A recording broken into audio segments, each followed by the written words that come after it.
nggih nggih. Assalamualaikum Bu Rini. Ibu ini lagi nggak sibuk ya? Boleh nggak saya minta waktunya sebentar Bu? Ada yang ingin saya bicarakan dengan Ibu. Waalaikumsalam Pak Anto. Baik, kebetulan saya sedang tidak sibuk ini. Ada apa Bu? Ada apa Pak? Saya lihat sepertinya Bapak itu agak cemas akhir-akhir ini. Tidak semangat seperti biasanya. Bagaimana Pak, ada yang bisa saya bantu ya? Benar sekali Bu. Maaf nih Bu ya, saya mengganggu waktu Ibu nih kali ini. Nggak apa-apa ya Bu ya? Tidak apa-apa Pak, dengan senang hati. Begini Bu, saya ingin berbagi cerita dengan Ibu nih tentang masalah saya. Apakah Ibu berkenan mendengarkan cerita saya? Dengan senang hati Pak, silahkan. Apa yang ingin diceritakan? Sebenarnya saya berharap melalui sharing kita ini saya bisa mengurangi mengurangi apa Bu ya? Beban ya mesti ceritanya Bu. Ya beban. Jadi ya, jadi maksud saya Bu, akhir ini Bu, saya punya permasalahan di dalam kelas saya Bu. Jadi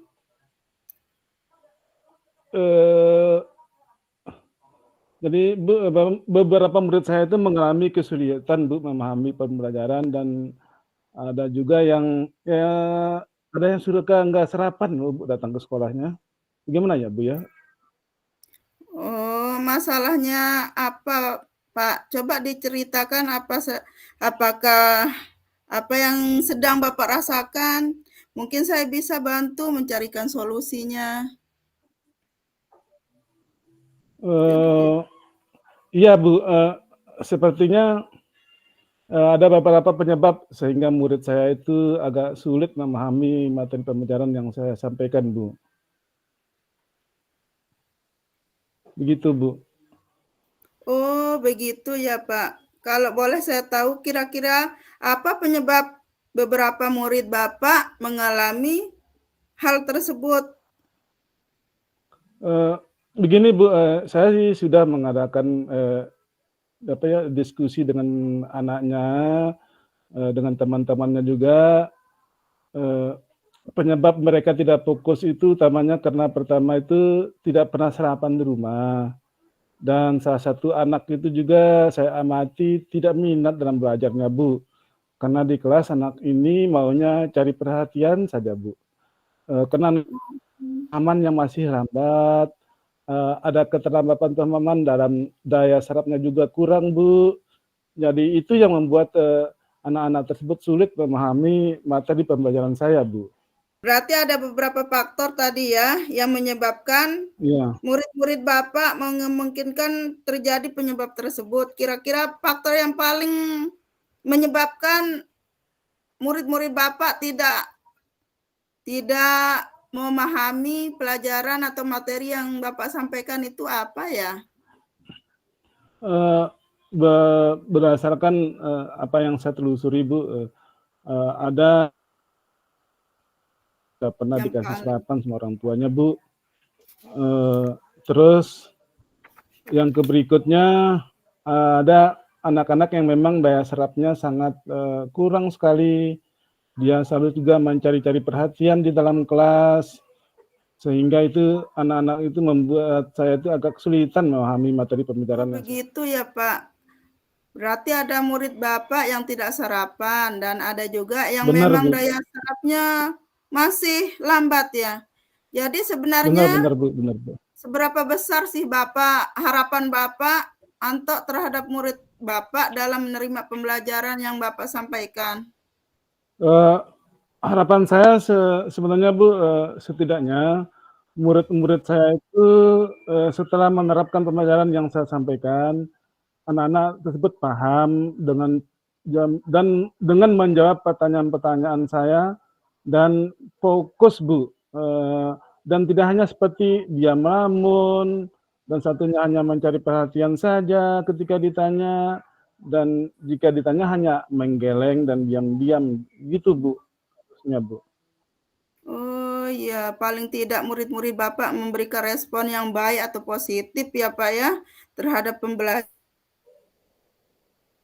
Bapak tak mengetahui penyebab permasalahan tersebut, bagaimana kira-kira langkah Bapak untuk mengatasinya sekarang?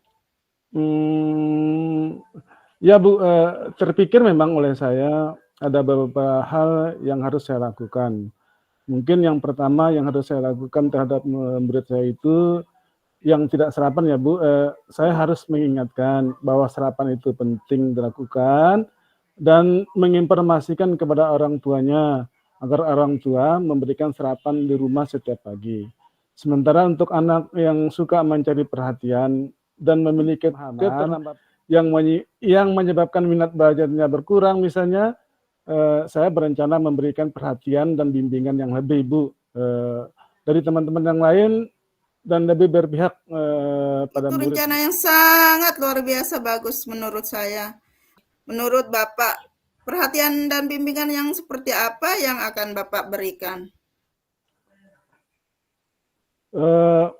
Begini Bu, mungkin saya akan membimbingnya dengan memberikan perhatian yang lebih, banyak berkomunikasi serta menuntunnya, misalnya juga untuk melatih dasarnya saya akan memberikan latihan-latihan sesuai dengan pemahamannya. Ya, setelah dipelajari, memberikan latihan lagi dan lagi yang lebih bervariatif, mungkin seperti itu Pak, Ibu. Oh, gitu ya Pak. Tetapi Bapak akan membimbingnya terus-menerus ya Pak ya? Insya Allah Bu, saya akan tuntun dan bimbing secara terus-menerus sampai mereka bisa Bu. Apa komitmen Bapak terhadap penyelesaian masalah ini yang akan Bapak terapkan nanti? Begini Bu, tentunya saya akan melakukan hal tersebut secara terus-menerus, secara kontinu, konsisten, sampai saya melihat ada perubahan yang nyata pada diri murid saya itu Bu. Siapa saja yang akan membantu Bapak dalam menjaga komitmen tersebut? Meminta bantuan mungkin dari Bapak Kepala Sekolah, bisa juga mungkin dari rekan-rekan sejawat saya di sekolah, mungkin itu yang akan bisa menjaga komitmen saya mungkin Bu. Oh, saling berkolaborasi ya Pak ya, untuk Benar, hasil benar, yang Bu. lebih baik. Benar Bu. Kemudian bagaimana tindak lanjut Bapak yang akan Bapak lakukan untuk kedepannya? Begini Bu, mungkin saya akan menjalin komunikasi yang baik dengan orang tuanya dan menjaga komitmen ini agar sama-sama memberikan bimbingan kepada murid, ya bukan hanya diserahkan kepada sekolah begitu Bu. Wah, bagus sekali rencana Pak Anto ini ya. Saya sangat mendukungnya. Semoga semua rencana dan usaha Bapak berjalan lancar sesuai dengan harapan. Baik, Amin Bu. Pak Anto, dari perbincangan kita ini, kira-kira bagaimana sih perasaan Bapak sekarang? Alhamdulillah Bu, saya merasa sedikit lega dan plong karena Ibu sudah mau berbagi cerita dengan saya, sehingga saya mendapatkan solusi yang terbaik begitu Bu, untuk permasalahan yang terjadi dalam kelas saya Ibu. Terima kasih sebelumnya Bu. Alhamdulillah Pak ya. Ini saya rasa juga perbincangan yang sungguh luar biasa. Benar Bu, Dan benar Bu. saya harap Pak Anto semoga bisa melaksanakan apa yang sudah direncanakan tadi dengan penuh semangat ya Pak Anto ya. Insya Allah Ibu, insya Allah. Saya akan semangat untuk membimbing murid-murid saya dan terima kasih kembali kepada Ibu Rini atas waktu yang diberikan kepada saya. Semoga kedepannya kita bisa menjadi guru yang dapat memberikan perubahan yang positif. Walaupun sekecil apapun bentuk perubahannya, dan menjadi guru yang selalu berpihak pada murid-muridnya, serta selalu ada di hati murid-murid kita, Bu. Itu mungkin harapan saya, Bu. Amin. Baik Pak Anto, kita cukupkan perbincangan kita hari ini. Saya mohon undur diri dulu ya. Kita berjumpa di lain kesempatan. Mungkin ini aja dulu. Assalamualaikum warahmatullahi wabarakatuh. Waalaikumsalam warahmatullahi wabarakatuh. Terima kasih Bu. Sampai membuat Ibu terbatuk-batuk. Maaf ya Bu ya. Sama-sama. Tetap semangat ya Pak Anto semangat, ya. Semangat Bu. Ya. Kita berganti peran Bu ya.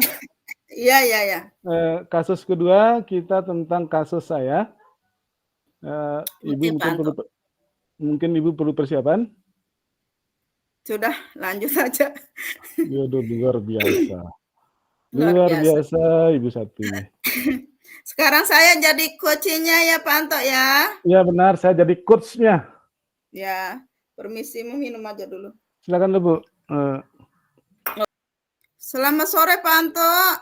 Selamat sore Ibu Rini. Wah, gimana kabarnya Bu? Ada yang bisa saya bantu? Jadi begini Pak, saya ada keperluan dengan Bapak. Ya Bu, silakan. Bagaimana Bu? Apakah Bapak hari ini ada waktu? Wah, tentu saja Bu Rini. Tapi sebentar dulu Bu ya, saya cari tempat duduk yang tenang dulu, biar kita lebih leluasa ngobrolnya. Silakan Bu. Baik Pak, silahkan G. Ngomong-ngomong, kira-kira topik apa nih Bu Rini yang ingin didiskusikan? Sebelumnya saya ucapkan terima kasih banyak kepada Pak Anto atas waktunya Pak. Sama-sama Bu Rini, santai saja Bu, biasa saja. Ya. Jadi saya ingin berdiskusi tentang strategi pembelajaran berdiferensiasi Pak Anto. Wah, menarik sekali topiknya Bu. Apa nih yang ingin dieksplorasi tentang strategi pembelajaran berdiferensiasinya Bu? Jadi begini Pak, singkatnya, saya ingin berdiskusi dengan Bapak tentang strategi pembelajaran berdiferensiasi yang lain, yang nantinya akan saya gunakan pada pertemuan minggu depan, Pak, seperti itu. Oh, jadi Ibu ingin berdiskusi tentang implementasi pembelajaran berdiferensiasi yang lainnya, gitu Bu? Iya betul Pak, sebelumnya saya sudah sempat memetakan kebutuhan siswa berdasarkan kesiapan belajar mereka Pak. Wah, menarik sekali ini topiknya. Ngomong-ngomong, Bu Rini kalau boleh tahu ya nih, apa nih yang Ibu sudah implementasikan terkait dengan pembelajaran berdiferensiasi di kelas? Jadi begini Pak, setelah kemarin saya mendapatkan sesi pengembangan pembelajaran dari Ibu Mulyati dan Bapak, saya sudah memetakan kebutuhan siswa berdasarkan kesiapan mereka Pak. Kemudian saya membagi kelompok di dalam kelas. Saya menjadi 2 kelompok. Jadi di situ saya juga sudah membuat kegiatan. Nah, kegiatan satu untuk kelompok A dan kegiatan yang lain untuk kelompok B. Jadi Ibu sudah memetakan kebutuhan siswa berdasarkan kesiapan belajar. Dan anak-anak tentu bersemangat dalam hal ini ya Bu. Nah, kira-kira nih Bu, apa nih perasaan Ibu Rini setelah menghadapi situasi tersebut? Perasaan saya sih bahagia sekali Pak, setelah semua dipersiapkan dengan baik, semua itu dapat dieksekusi dengan lancar, dan murid pun bisa mendapatkan manfaatnya berdasarkan referensi sederhana yang dibagikan setelah pembelajaran. Kemudian kita tanyakan di situ sejauh mana pemahaman mereka dan manfaat apa yang mereka Keren Bu, keren sekali Bu, keren sekali. Dan saya sangat mengapresiasi hal itu Bu, karena teman-teman guru sudah mulai mengimplementasikan hal ini. Ini di luar bayangan kami dan terutama Ibu Rini yang sudah berkenan membagikan pengalaman ini. Baik Bu Rini, menurut Ibu Rini, apa nih yang ingin dieksplorasi lebih lanjut terkait dengan pembelajaran berdiferensiasi? Gini Pak, untuk strategi pembelajarannya, saya akan melakukan dengan cara pendekatan yang berbeda. agar lebih bervariasi begitu Pak. Kemudian untuk strategi pembelajarannya, saya mengambil basic profil belajar siswa. Dari profil belajar siswa tersebut, itu sudah terdapat penilaian kan Pak, ada penilaian pengetahuan, penilaian keterampilan, dan penilaian sikap. Jadi itu semua sudah dipetakan Pak. Wah, bagus sekali Bu Rini. Jadi Ibu ingin menerapkan pembelajaran berdiferensiasi berbasis profil belajar murid. Kira-kira nih Bu, ada pilihan lain nggak Bu yang barangkali lebih baik? Saya punya alternatif sih Pak. Jadi untuk strategi pembelajaran berdiferensiasi ini berbasis dengan minat. Berbasis minat siswa, jadi menurut saya untuk minat itu sendiri adalah suatu hal yang bisa memotivasi siswa dalam kegiatan belajar mengajar agar siswa itu lebih aktif Pak. Wah, menarik sekali Bu. Ibu ingin mengimplementasikan pembelajaran berdiferensiasi berbasis minat siswa ya Bu? Iya betul Pak. Nah Ibu Rini, kira-kira apa nih yang ingin Ibu Rini lakukan setelah diskusi kita kali ini? Hari Senin kan Pak ya, jadi saya berencana secepatnya dalam kemungkinan dalam 2 atau 3 hari ke depan Pak. Jadi mungkin saya harus secepatnya harus bertindak ini, tindak lanjutnya. Untuk strategi pembelajarannya saya berdasarkan minat yang ingin membuat proyek, yaitu membuat laporan hasil pengamatan tentang kegiatan siswa di rumah dalam seminggu itu sesuai dengan minat siswa sendiri Pak. Mereka bisa menulisnya, mendeskripsikannya, menceritakannya lewat video dan rekaman suara nanti. Intinya sesuai minat siswa Pak. Oh, baik Bu. Jadi Ibu akan memberikan kebebasan kepada siswa berbasis minatnya. Mau mereka menulisnya, mau mereka membuat lapornya dalam bentuk video, benar Bu ya, maupun dalam bentuk rekaman suara, ya Bu ya, benar Bu ya? Iya Pak. Ya. Iya Pak. Nah kira-kira apa Ibu yang perlu Ibu lakukan sehingga kegiatan tersebut dapat berjalan dengan baik, Bu? Jadi untuk persiapan perencanaan pengajaran, saya belum buat ya Pak, untuk RPP-nya malah malam ini sih rencananya. Oh, RPP ya Bu? Mau membuat RPP ya Bu? Belum membuat RPP-nya ya Bu? Ya, betul sekali Pak, RPP-nya. Nah, kira-kira siapa yang bisa membantu Ibu Rini agar RPP Ibu bisa menjadi lebih baik lagi? Saya akan berdiskusi dengan Ibu Mulyati rencananya, karena saya melihat Ibu Mulyati sudah menerapkan strategi pembelajaran berdiferensiasi yang berbasis minat, Pak. Benar Bu. Memang begitu juga yang saya lihat Bu. Kira-kira kapan nih Bu akan Ibu laksanakan di dalam membuat RPP atau untuk berkonsultasi dengan Ibu Mulyatinya tadi? Bagaimana Bu? Kapan Bu kira-kira Bu?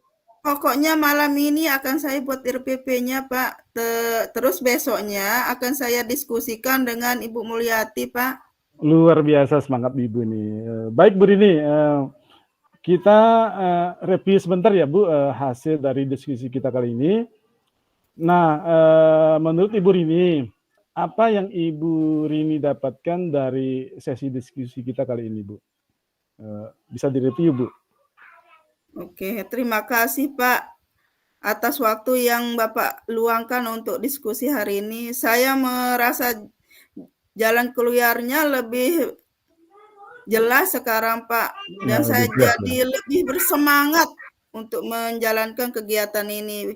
Saya jadi memiliki gambaran implementasi yang lain. Pembelajaran berdiferensi ini yang saya terapkan nanti berdasarkan minat, menurut saya ini hal yang paling mudah Pak. Untuk RPP-nya nanti malam akan saya buat dan besoknya saya akan bertemu Ibu Mulyati untuk berkonsultasi sih rencananya. Wah keren Bu, selamat ya Bu. Ibu sudah memiliki gambaran yang lebih jelas, dan jangan lupa hubungi saya kalau butuh support, Bu. Gimana, Bu? Siap, Pak. Siap, Pak. Bu? Terima kasih atas support-nya, Bapak ya. Terima kasih. Oh ya, Bu, ya, Bu.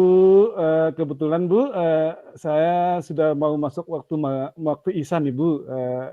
Jadi mungkin kita sudahi dulu ya, Bu, pertemuan kita. Oke, Pak. Ya, saya betul-betul berterima kasih ya, Pak ya. Lagi terima kasih banyak, Pak ya, atas support-nya, atas semuanya, atas semangat yang diberikan kepada saya.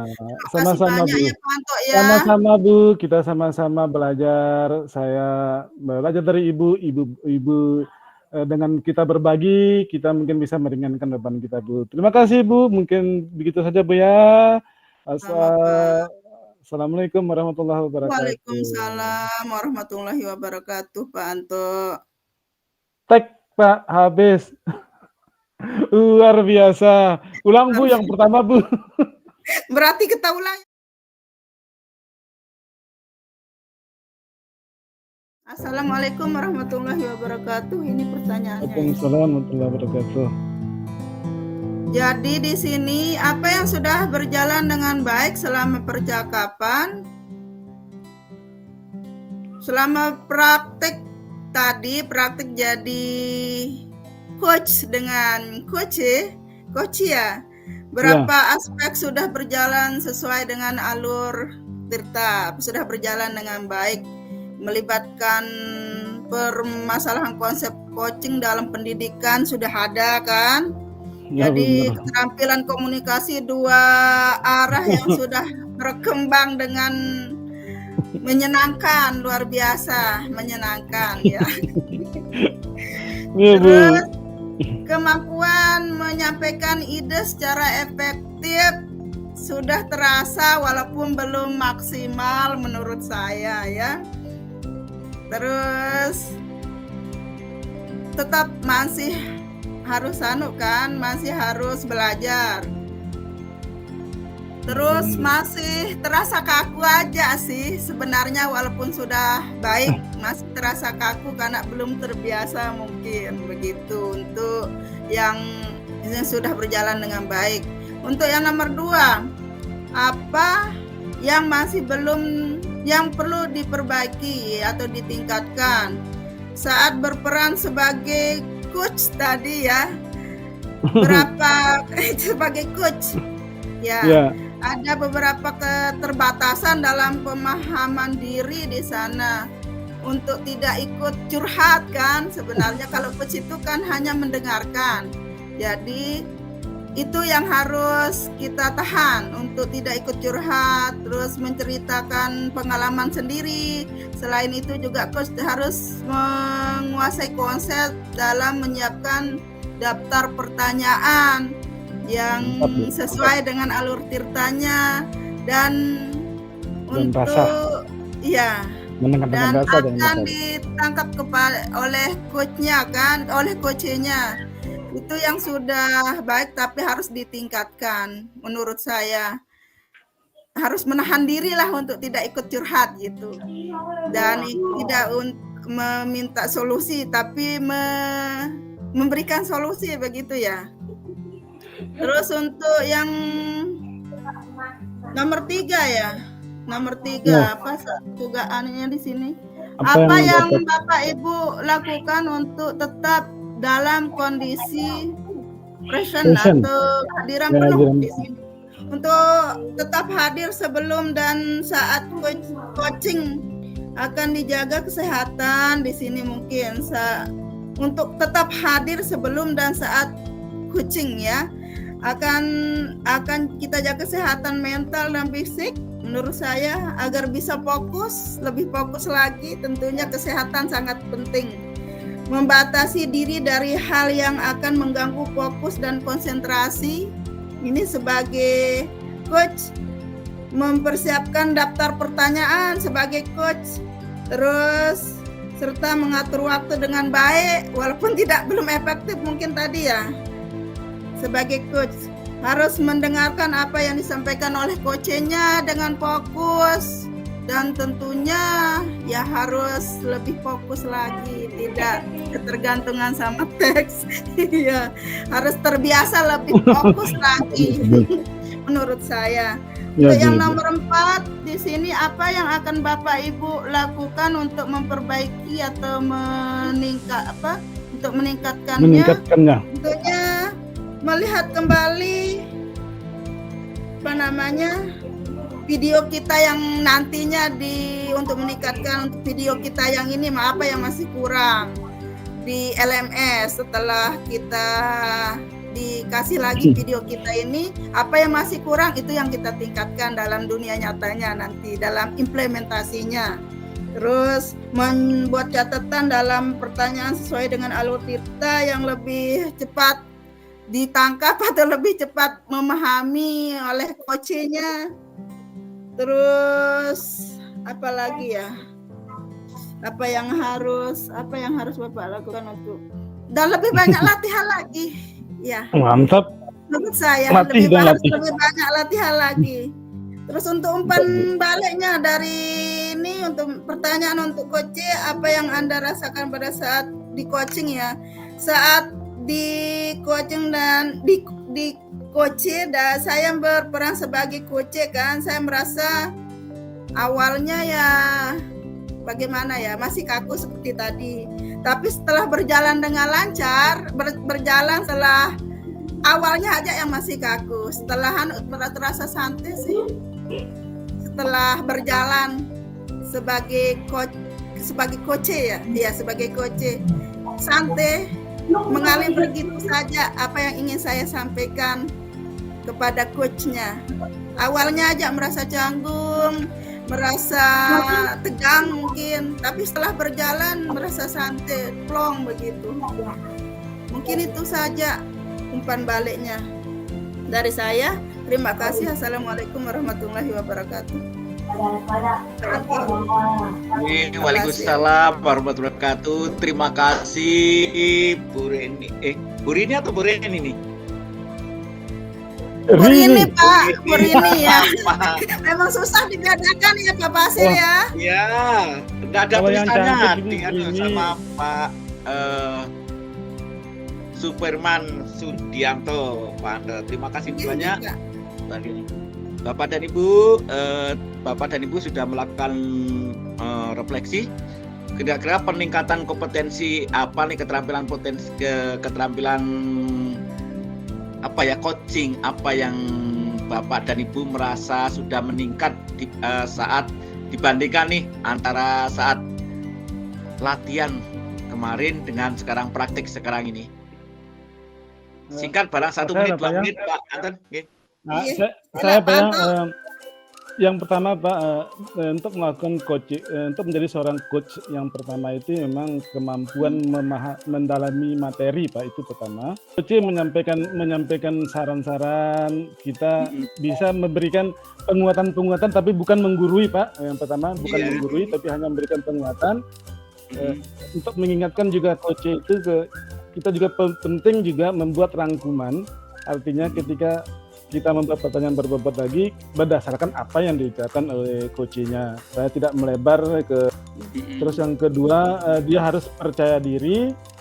Dan ketiga, bisa memberikan dengan gestur tubuh, betul Pak.